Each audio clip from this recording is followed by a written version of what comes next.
씨앗은 아주 작고 보잘것없습니다.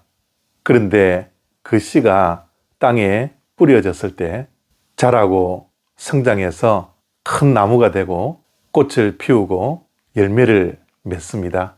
왜냐하면 씨앗 그 자체는 아무것도 아니지만 그 안에는 생명이 있기 때문입니다. 하나님의 말씀은 씨앗과 같습니다. 하나님의 말씀 안에는 생명이 있습니다. 그 생명이 우리를 변화시키고 우리의 삶에 큰 열매를 맺게 하는 것이죠. 그런데 씨앗이 땅에 뿌려진다고 해서 다 자라고 성장하고 나무를 이루고 꽃을 피우며 열매를 맺는 것은 아닙니다. 그 씨앗이 좋은 땅인 옥토에 뿌려져야 합니다. 그리고 때에 따라 햇볕이 필요하고 물이 필요한 것입니다. 이와 같이 하나님의 말씀도 우리에게 열매가 맺고 꽃을 피우기 위해서는 우리의 마음이 옥토밭이 되어야 합니다. 그리고 우리의 마음에 햇빛도 물도 필요하죠. 그것이 바로 하나님의 은혜입니다. 하나님의 은혜가 강력하게 임해야지 우리의 삶에 변화가 있고 열매가 맺어지는 것입니다.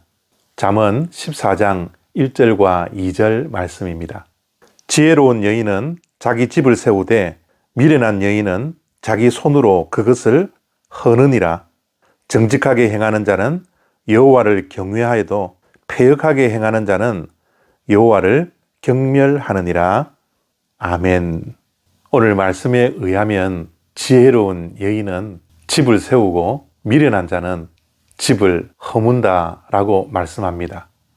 가정과 같은 공동체를 세우는 자가 지혜로운 자요, 공동체를 허무는 자가 미련한 자라고 말씀하는 것입니다. 특히 공동체에서 여인의 역할이 얼마나 중요한지를 말씀하고 있습니다. 한국 속담에도 며느리 한 사람이 잘 들어오면 집안이 흥하고 며느리 한 사람이 잘못 들어오면 집안이 망한다 라는 말이 있죠. 물론 오늘 지혜로운 여인과 미련한 여인을 비교해서 말씀은 하고 있지만 공동체를 세우고 허무는 것이 여인에게만 국한될 수 있겠습니까? 오늘 말씀은 여인뿐만 아니라 남자분들에게도 해당되는 말씀이라고 생각합니다. 그런데 특별히 가정에서는 여인의 역할이 너무나 중요합니다. 우리가 아내를 호칭할 때 때로는 집사람, 안사람, 그리고 요즘은 와이프라고 지칭을 하는 분들이 많이 있습니다. 그런데 요즘 집사람이라는 호칭을 사용하지 않으려고 하고 아내들이 들으려고 하지 않더라고요. 왜냐하면 집사람이란 의미는 집에서 살림하는 사람이라고 생각하기 때문입니다. 그래서 집사람이라는 호칭은 시대에 맞지 않다라고 말을 합니다. 그러나 저는 생각이 조금 다릅니다.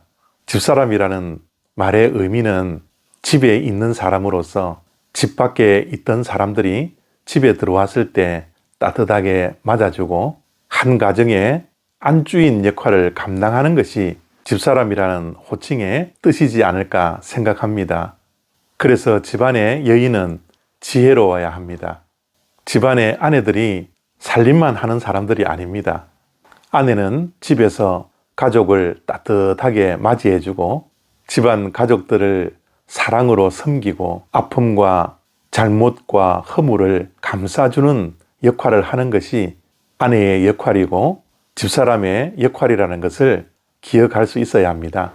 중요한 것은 호칭의 문제가 아니라 가정을 세우는 자인가, 가정을 허무는가입니다. 미련한 자가 가정을 허뭅니다. 공동체를 허무는 사람입니다. 누가 집을 무너뜨립니까? 지혜로운 자는 여호와를 경외하는 자입니다. 지혜로운 아내는 하나님을 경외하는 자입니다. 하나님을 경외하는 자가 가정을 세울 수 있고 공동체를 세울 수 있습니다. 하나님을 경외한다라는 것은 하나님 중심으로 살아가는 것입니다. 늘 기도에 힘쓰고 말씀을 읽고 묵상하며 깨닫고 말씀대로 살아가려고 하는 자들이 하나님을 경외하는 자들입니다.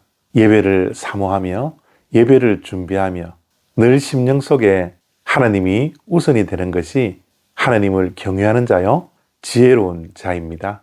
오늘 하나님께서 우리의 삶에 씨앗인 말씀을 주신 것처럼 오늘 말씀은 집안의 여인에게만 해당하는 것이 아니라 남자들에게도 해당된다라는 것을 분명히 기억하고 지혜로운 자는 하나님을 경외하며 가정과 자신이 속해 있는 공동체를 허무는 자가 아니라 세우는 자임을 기억할 수 있는 복된 하루 되시기를 바랍니다. 감사합니다.